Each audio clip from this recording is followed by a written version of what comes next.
Hi friends, welcome back to my YouTube channel. ಈ coconut rice ಯಾವ ಥರ ಮಾಡೋದು ಅಂತ ನೋಡೋಣ. ಮೊದಲಿಗೆ 1-2 ಸ್ಪೂನ್ ಆಯಿಲ್ ಹಾಕ್ಕೋಬೇಕು.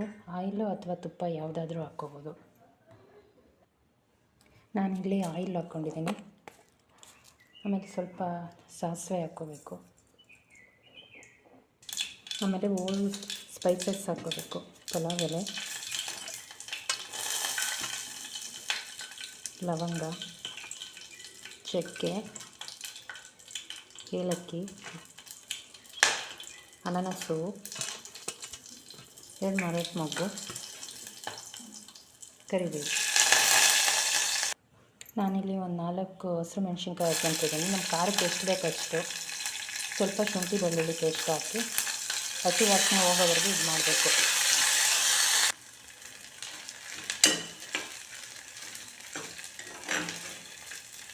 ಮೊದಲು ನಿಮ್ಮ ಮಕ್ಕಳು ಲಂಚ್ ಬಾಕ್ಸಿಗೆ ಒಂದು 10 ಮಿನಿಟ್ಸಲ್ಲಿ ಆಗೋಗುತ್ತೆ. ಇದು ಕೋಕೋನಟ್ ರೈಸ್ ಕಾಯಿ ಹಾಲು ಹಾಕಿ ಮಾಡಬೇಕು.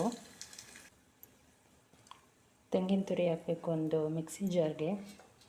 ಕಾಯಿ ಹಾಲು ತಗೋಬೇಕು. 1 ಕಪ್ ಅಕ್ಕಿಗೆ 2 ಕಪ್ಪು ಕಾಯಿ ಹಾಲು ಹಾಕಬೇಕು. ನೀರು ಆ್ಯಡ್ ಮಾಡಿ ರುಬ್ಕೊಬೇಕು. ನೋಡಿ, ಈ ಥರ ರುಬ್ಕೋಬೇಕು. ನಾವು 10 ನಿಮಿಷ ನೆನಾಕಿದ್ವಲ್ಲ, ಅದನ್ನ ರೈಸ್ ಆ್ಯಡ್ ಮಾಡಬೇಕು.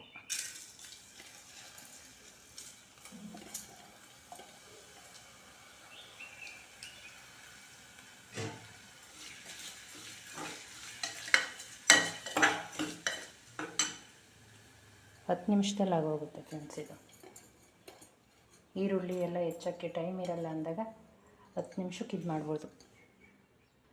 ರುಚಿಗೆ ತಕ್ಕಷ್ಟು ಉಪ್ಪು ಹಾಕಬೇಕು. ಈಗ ಕಾಯಿ ಹಾಲು ಹಾಕಬೇಕು. 1 ಕಪ್ ರೈಸ್ ತೊಗೊಂಡಿದ್ದೀನಿ, ನಾನು 2 ಕಪ್ಪು ಕಾಯಿ ಹಾಲು ಹಾಕ್ತಾಯಿದ್ದೀನಿ. ಟೇಸ್ಟ್ ಅಂತೂ ಸೂಪರಾಗಿರುತ್ತೆ. ನೀವೊಂದು ಸಲ ಟ್ರೈ ಮಾಡಿ ಫ್ರೆಂಡ್ಸ್.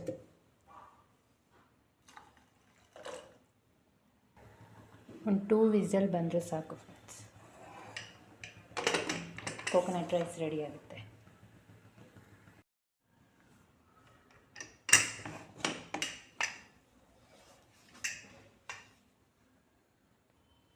Simple recipe friends. ಇದು 5 ನಿಮಿಷಕ್ಕೆ ಆಗೋಯ್ತು. ಕೋಕೋನಟ್ ರೈಸ್, ಈರುಳ್ಳಿ ಏನೂ ಹಾಕಂಗಿಲ್ಲ, ಬರೀ ಕಾಯಿ ಹಾಲು ಹಾಕಿ ಮಾಡಬೇಕು. ನೀವು ಒಂದು ಸಲ ಟ್ರೈ ಮಾಡಿ ಕಮೆಂಟಲ್ಲಿ ಹೇಳಿ ಫ್ರೆಂಡ್ಸ್ ಹೆಂಗಿತ್ತು ಅಂತ.